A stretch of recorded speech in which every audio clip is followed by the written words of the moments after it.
نفس اپنے اندر جانا پڑتا ہے. سہنے مت. باہر مقابلہ آسان ہے, اندر مشکل. ویسے بھی اس دور میں اتنی مشکلات ہو گئی ہیں کہ نہ چاہتے ہوئے آدمی ڈپریشن میں ہے. ڈپریشن بہت زیادہ ہے. سوشل فیکٹرز, میڈیا, یہ موبائل ہر وقت ہاتھ میں رہتا ہے, یہی دیکھتا رہتا ہے. پتہ نہیں گاؤں دیہاتوں میں نے سنا ہے, مجھے محسوس ہوتا ہے زیادہ حالات خراب ہیں, اور چھوٹے ٹاؤن میں لگتا ہے کہ شہروں میں حالات خراب ہیں, چھوٹے ٹاؤن میں زیادہ حالات خراب ہیں. اس موبائل نے آ کر حدودوں کو توڑ دیا ہے. انسان ڈپریشن میں رہتا ہے. اب تصویر دیکھتا ہے کسی کی اور کہتا ہے میں ایسا کیوں نہیں ہوں.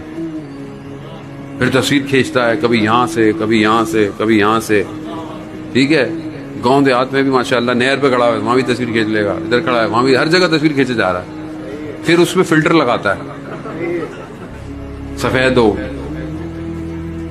شادی پہ گئے, کہتے ہیں بیان ہوتا ہے, رشتہ لینے پہنچے تو جب اس کو دیکھا, کہا کہ آپ کون؟ کہا کہ وہی ہوں جس کا رشتہ لینے آئے. کہا مگر تصویر تو کوئی اور تھی. تو پتا چلا وہ انسٹاگرام کا فلٹر تھا. اب فلٹر ایسا ہوتا ہے, بندہ کہتا ہے یار یہی ہے زندگی میں. پہنچتا ہے تو معاملہ ہی کوئی اور ہوتا ہے. یہ کیا ہے؟ یہ ڈپریشن ہے. یہ حقیقت سے بھاگنا ہے. جو سچ ہے نہیں ہے. ہم پریٹینڈ کرتے ہیں, یعنی ظاہر کرتے ہیں کہ ہم خوش ہیں. ہم خوش نہیں ہوتے. یہاں بعد میں کھانا آئے, کھانا خود بعد میں کھاتا ہے, پہلے کھینچ کے فیس بک پہ ڈالتا ہے کہ ہم یہ کھا رہے ہیں. تو ظاہر ہے دوسرے دن پیٹ میں درد ہی ہوگا بھائی. یہ چھوٹی چھوٹی چیزیں جو ہمیں لگتا ہے, اسی نے دنیا کو آج بڑا آرٹیفیشل کر دیا ہے, کھوکھلا کر دیا ہے. آج ہر چیز ڈسپوزیبل ہے, آج ہر چیز بناوٹی ہے. انسان کا کردار بھی ایسی ہو گیا ہے. آج آپ دیکھیں معاشرے میں ناچاکیاں, لڑائیاں, یہ سب اسی وجہ سے ہے کہ ہم اس دنیا میں پھنس گئے ہیں. پہلے خدا نخواستہ میاں بیوی میں اگر کوئی بات ہوتی تھی, شوہر شام کو واپس آتا تھا, معاملہ ختم ہو جاتا تھا. اب جب سے یہ سستا دور آ گیا کال کرنے کا, اب یہاں ذرا سی بات ہوتی نہیں ہے, دنیا میں پھیل جاتی ہے. ہر کوئی مشورے دے رہا ہے, تمہارے شوہر نے یہ کیا ہوگا, وہ کیا ہوگا, ساس کا کام ہوگا, نند کا کام ہوگا. یہ سب کیا ہے؟ یہ میڈیا ہے.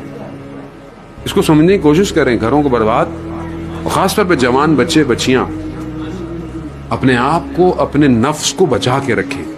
کتنے لوگ میسج کرتے ہیں, میں جوانوں کی بات کر رہا ہوں, جوان بچیاں بھی میسج کرتی ہیں, جوان لڑکے بھی میسج کرتے ہیں کہ ہمیں عشق ہو گیا ہے, ہمیں محبت ہو گئی ہے مولانا, ہم سے رہا نہیں جاتا, ہمیں راتوں کو جاگ جاگ کر کوئی عمل بتائیں, کچھ چیزیں بتائیں. عزیزان محترم, یہ کھوکھلے راستے ہیں, یہ حقیقت نہیں ہے.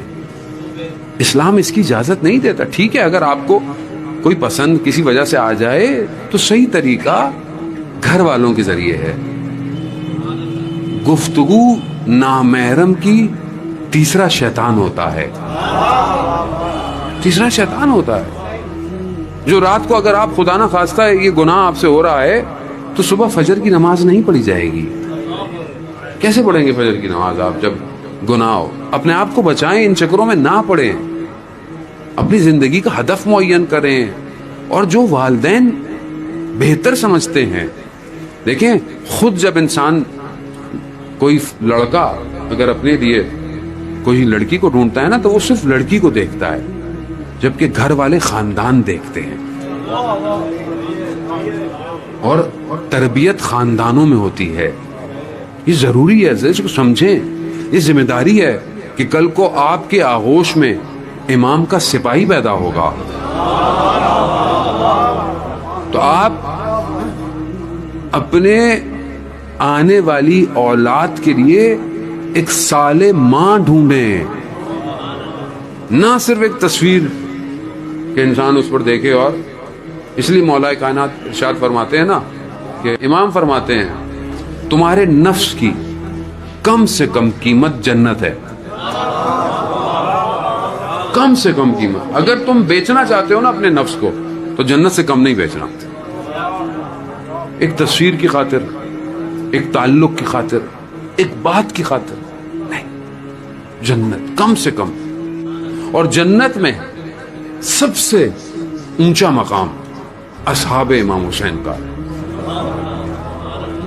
جنت کی نعمتیں تمنا کریں گی کہ یہ ایک نگاہ ہمیں دیکھ لیں, مگر نہیں دیکھیں گے. کیوں؟ کیونکہ ان کی جنت حسین ہے. یہ وہ وادی ہے جو دعوت دے رہی ہے, آؤ آؤ ہم بھی تمہیں دعوت دیتے ہیں, آؤ اس وادی کے اندر, آؤ عشق کی کیفیت سے عاشق کی طرح آؤ, مجنو کی طرح آؤ. لیلا اور مجنو کا جو داستان ہے, جسے تمثیل کیا ہے نظام گنجوی نے اپنی کتاب میں, کہ مجنو جو ہے وہ لیلا کی تلاش میں ایک شہر پہنچا. کہا لیلا کا گھر کہاں ہے؟ کہا تم کون ہو؟ کہا مجنو ہوں. کہا مجنو کو تو خود پتا ہونا چاہیے لیلا کہاں رہتی ہے, یعنی پتا ہو عاشق کو معشوق کا گھر کہاں ہے. دروازے پہ پہنچ ہی گیا, کھٹکھٹایا, آواز آئی کون؟ کہا میں. اندر سے آواز آئی ابھی تک میں ہی ہوں. پھر گیا, پھر پلٹا, کہا کون؟ کہا تم. بلے شاہ نے فرمایا نا کہ میں نہیں تو ہوویں, میں ٹوراں راواں تو ہوویں, میں بولاں حرف تو ہوویں, میں نہیں. وہ ویسے بھی میں, میری, تیری, میری کچھ نہیں ہے. بلے شاہی کہتے ہیں نا یہ دنیا مٹی کی ڈھیری, نفس اپنے اندر جانا پڑتا ہے سہنے کو. باہر مقابلہ آسان ہے, اندر مشکل ہے. یہ در وہی ہے کہ جو اس در سے جڑ جائے نا وہ اندر مقابلہ کر جاتا ہے.